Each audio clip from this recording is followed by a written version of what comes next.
Radio Shanghai.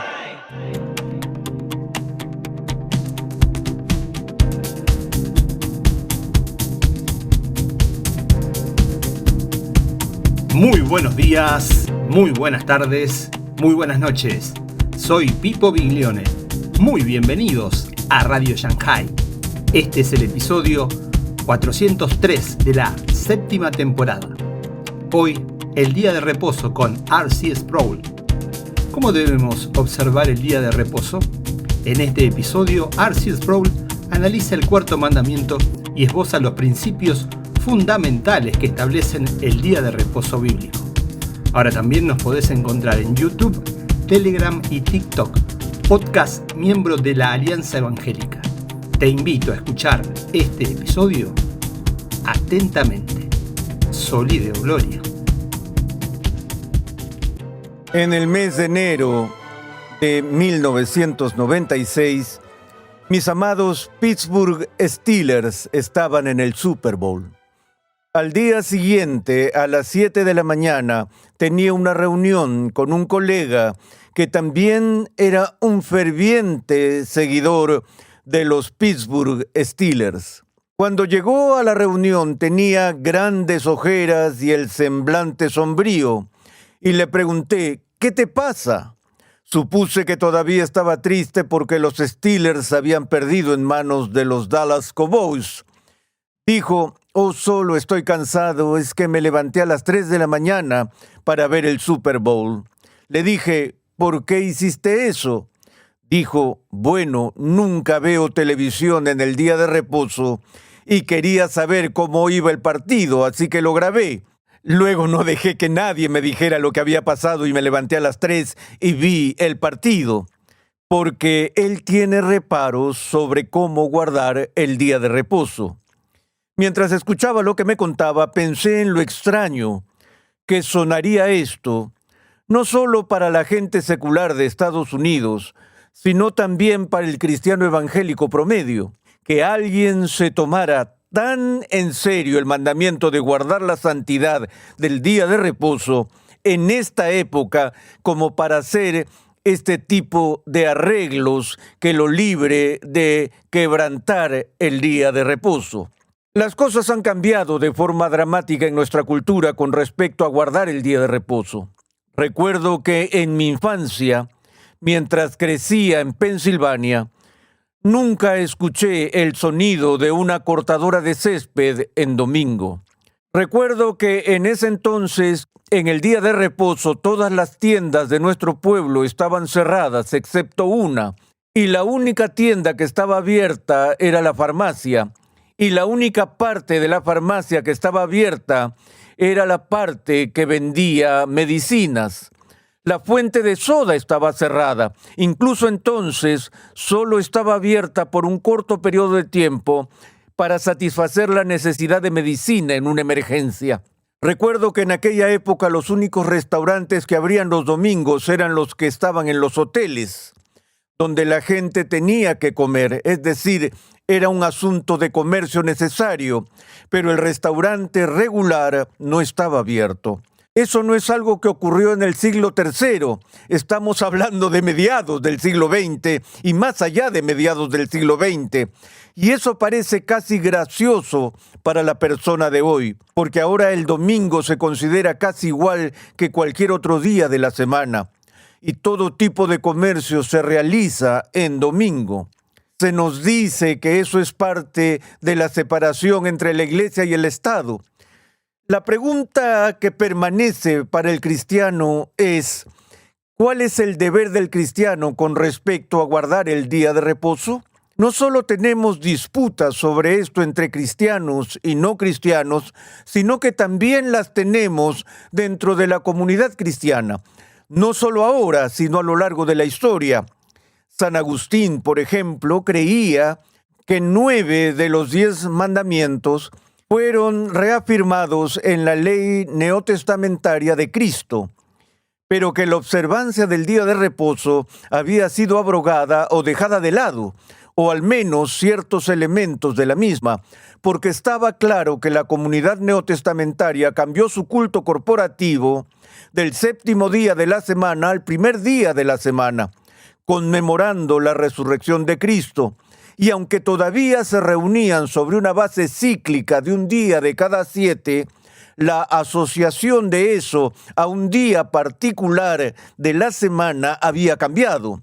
No solo eso, las declaraciones de Pablo sobre no estar atado por lunas nuevas o días de reposo y ese tipo de fiestas sobre las que escribe en su carta a los Colosenses, llevó a muchos de los grandes maestros de la Iglesia a creer que con la venida de Cristo, toda la institución del día de reposo había sido abrogada. Sin embargo, en su mayor parte, la historia cristiana ha sostenido que los elementos esenciales para la observación del día de reposo siguen vigentes y algunas de las razones para ello son las siguientes. En primer lugar, la santificación o la separación y consagración del séptimo día como un día de descanso del trabajo ordinario y como un día de santidad no fue algo instituido en el Decálogo, en el Monte Sinaí, con la entrega de los mandamientos a través de Moisés al pueblo de Israel. Fue un mandamiento que se estableció en la creación, que fue en la creación misma que Dios santificó el séptimo día, ya que era una ordenanza de la creación, no se limitaría a la historia de Israel, sino que se extendería al hombre como hombre, sea judío, cristiano o lo que fuera. Se esperaba que toda la creación guardara este día en su doble connotación. En primer lugar, en la cesación del trabajo ordinario y en segundo lugar, en la adoración, alabanza y honor que debemos atribuir al Creador. Veamos la forma en que se nos explica el día de reposo en el Decálogo, en el capítulo 20 de Éxodo, empezando en el versículo 8. Acuérdate del día de reposo para santificarlo. Se dice mucho más que eso, pero notemos algo del lenguaje aquí. No es que Dios esté diciendo que de ahora en adelante el día de reposo debe ser considerado santo. Está diciendo, quiero que recuerden que es santo y el mandamiento es guardarlo de esa manera. ¿Qué significa ser santo? En el sentido más elemental, el significado de ese término, ser santo, significa ser diferente. Lo que Dios está diciendo aquí es, recuerden mantener este día diferente. Este es un día que he consagrado, que he apartado. De nuevo, preguntamos, ¿qué es lo que lo hace diferente? ¿Qué tiene el día de reposo que lo hace inusual o extraordinario? Los dos enfoques de las Escrituras con respecto a guardar el día de reposo es, primero, la idea de descanso. Y eso no es simplemente un descanso de la agitación. No significa que debamos dormir todo el día. No significa que el día deba ser un día de inactividad total. Lo que significa es un descanso del trabajo normal. Y como tal, es imitar, por un lado, las propias acciones de Dios en la creación. En la historia de la creación leemos de las acciones de Dios, su obra, la cual ocurre en 6 días sucesivos. Pero el séptimo día reposó. Así que una de las razones por las que descansamos es para actuar a la imagen de Dios y recordar a nuestro Creador y su obra de creación.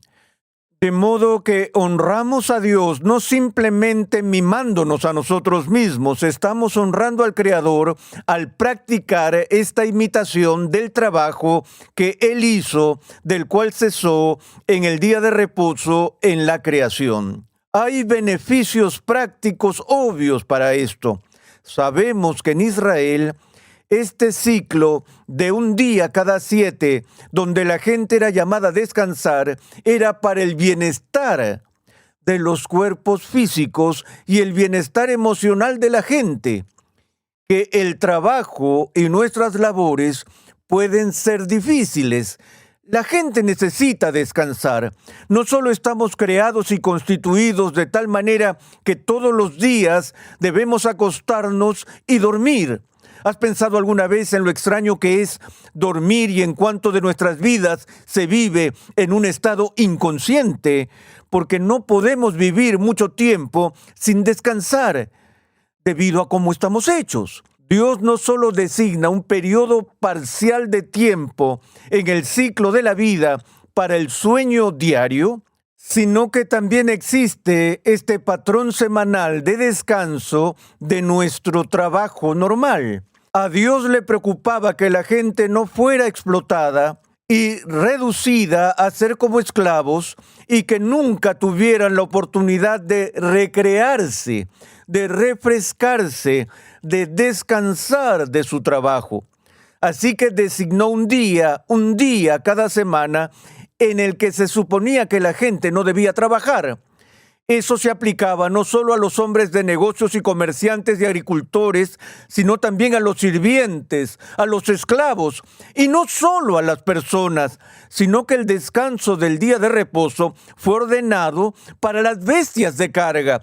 Tus asnos necesitan descansar, tus bueyes necesitan descansar, tus caballos necesitan descansar, tus camellos necesitan descansar. Dales a ellos un día libre, 1 de cada 7, pero ni siquiera se detuvo allí. Dios instituyó también reposo para la tierra. Por eso regulaba las formas en que la tierra no sería despojada por estar agotada, sino que cada 7 años debía haber un año de reposo completo en la tierra para que el campo permaneciera inactivo, para que pudiera recuperarse. Pertenezco a un campo de golf y el campo está cerrado para los socios los lunes. Y resulta ser que los lunes ese campo de golf estaba totalmente dedicado al equipo de mantenimiento del campo de golf para que lo abonaran, cortaran la hierba y cuidaran el terreno. Pero después empezó a surgir un interés para que grupos externos utilizaran el campo los lunes. Así que ahora nuestro campo de golf se utiliza los 7 días de la semana y el juego más intenso se produce los lunes porque es el más lucrativo económicamente, porque ese uso se puede vender a mayor precio ese día. ¿Cuál crees que es la mayor queja de los socios en estos momentos? La condición del campo de golf. Le dije al personal, ¿han pensado que podría ser una buena idea darle un descanso al terreno? ¿Que la hierba necesita un descanso? ¿La vegetación necesita un descanso? ¿El campo necesita un descanso? Dios lo concibió así y solo de esa manera se puede sacar más de los recursos que tenemos. Pero por nuestra codicia, por conseguir más, se nos hace creer que si mantenemos nuestras tiendas abiertas un día más, tal vez podemos aumentar nuestros ingresos en un 14.5%, pero en realidad no funciona así. El primer principio era el descanso. Se trataba de una preocupación humanitaria, humana y ecológica. Vivimos en una época de profundo compromiso con los asuntos ecológicos y sin embargo despreciamos el reposo para la tierra. El segundo propósito del día de reposo era la adoración colectiva y la atención especial a los asuntos de Dios. Esto no significa que Dios estuviera diciendo a su pueblo, mira, 6 días de la semana, ocúpate de tus asuntos, olvídate de mí, no quiero ni siquiera estar en tus pensamientos, imagínate que no existo. Pero un día de la semana, inclínate ante mí y reconóceme cuando vengas a la iglesia o a la sinagoga o lo que sea. No.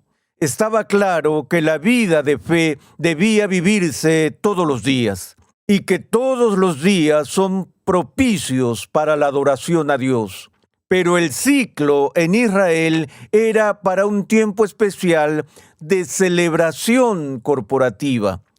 En Estados Unidos tendemos a ser muy individualistas, pero la fe judeocristiana tiene una orientación muy corporativa. No somos meros individuos aislados, sino que formamos parte de un grupo y nos reunimos donde todo el grupo se reúne el día de reposo como congregación para una asamblea solemne. Y decimos que este día es diferente, este momento es diferente. Es el momento en que nos reunimos para celebrar no solo la creación, sino también para celebrar nuestra redención, para celebrar la resurrección de Cristo, para celebrar el don de la salvación que Dios ha dado a su pueblo y para honrarlo y para disfrutar de su presencia. El tercer principio del día de reposo del que habla mucho el Nuevo Testamento es que el día de reposo se instituye inicialmente no solo como una señal para recordar la creación, sino que el día de reposo en sí mismo es una especie de, y ahora tengan cuidado aquí, es una especie de sacramento. No un sacramento con S mayúscula, sino con S minúscula. Es decir, es un signo externo que señala algo de nuestra redención. Si nos fijamos en el Nuevo Testamento, en particular en el libro de Hebreos, ¿a qué apunta el día de reposo? Señala hacia la meta final de nuestra redención, nuestra entrada en el cielo, porque el Nuevo Testamento nos dice que todavía hay un reposo para el pueblo de Dios. El descanso que disfrutan las almas de los justos que han sido hechos perfectos. Se nos dice que cuando entremos en el cielo, entramos en nuestro descanso. Incluso nuestras lápidas están adornadas históricamente con las iniciales Q, E, P, D. ¿Qué? Que en paz descanse. Anhelamos la paz del cielo. No un descanso de inconsciencia u olvido, sino el descanso de todas las preocupaciones y los problemas y los dolores que nos asedian en la carne mortal que vivimos. Cada vez que nos reunimos para el día de reposo, cada vez que celebremos el día de reposo, no solo estamos recordando la obra de la creación de Dios, sino que estamos participando en la señal sacramental de su promesa de redención. Es un pedacito del cielo donde no habrá lágrimas, ni muerte, ni oscuridad. No es que no haya actividad en el cielo, habrá actividad en el cielo, pero será el fin de la angustia, el fin de la ansiedad, donde entraremos en esa paz que trasciende toda comprensión humana. A todo esto apunta el día de reposo. Sigamos viendo lo que dice en él. Acuérdate del día de reposo para santificarlo. 6 días trabajarás y harás toda tu obra. Permítanme decir rápidamente de paso que hay muchos teólogos morales en la historia de la Iglesia que se oponen a la semana laboral de 5 días sobre la base de este pasaje, diciendo que este pasaje no solo ordena que descansemos un día, sino que ordena que trabajemos 6, no 5, sino 6. Y así, en algunos casos, transgredimos la ley trabajando 7 en lugar de 6 días, o también podemos quebrantarla en la otra dirección, tomando un descanso más largo de lo que debiéramos. Pero el 7º día es el día de reposo para el Señor tu Dios. Es su día. Por eso se llama coloquialmente el día del Señor. Le pertenece a Él. Él reina sobre él. No harás en él trabajo alguno, tú, ni tu hijo, ni tu hija, ni tu siervo, ni tu sierva, ni tu ganado, ni el extranjero que está contigo, porque en 6 días hizo el Señor los cielos y la tierra, el mar y todo lo que en ellos hay, y reposó en el 7º día. Por tanto, el Señor bendijo el día de reposo y lo santificó. Dice que no se trabaje, y los fariseos, por supuesto, lo llevaron a un grado absoluto. Y dijeron que de ninguna manera se trabaje. Cuando Jesús tuvo que instruirlos en el Nuevo Testamento de que hay algún trabajo que se puede hacer en el día de reposo, dijo que es lícito hacer el bien en el día de reposo. Si tu animal cae en un pozo, no lo dejas allí para que muera. O si alguien se enferma en el día de reposo, no dices, no voy a llamar al médico porque es el día de reposo. Es lícito y no solo necesario. No solo es lícito, es necesario hacer esas obras de misericordia que se requieren para el bienestar de la vida en el día de reposo. De modo que la Iglesia siempre ha entendido que hay algún trabajo que siempre es necesario realizar en el día de reposo. Es el trabajo innecesario, el comercio innecesario, por el cual Dios juzgó a Israel, donde el motivo del trabajo era estrictamente económico y comercial, en lugar del cuidado humanitario necesario. Por eso creemos que los hospitales pueden estar abiertos en el día de reposo, y ciertamente está bien que el ministro trabaje en el día de reposo, porque el culto corporativo es parte de su responsabilidad. Entonces, para muchos de nosotros que somos clérigos, el día más duro de trabajo es el día de reposo. Pero en todo caso, este es un resumen de este mandamiento y tiene que ver con la conformación de toda la estructura de nuestra vida y de una nación. Es decir, una nación ante Dios es una nación que honrará a Dios honrando el día que Dios ordena que sea apartado como su día.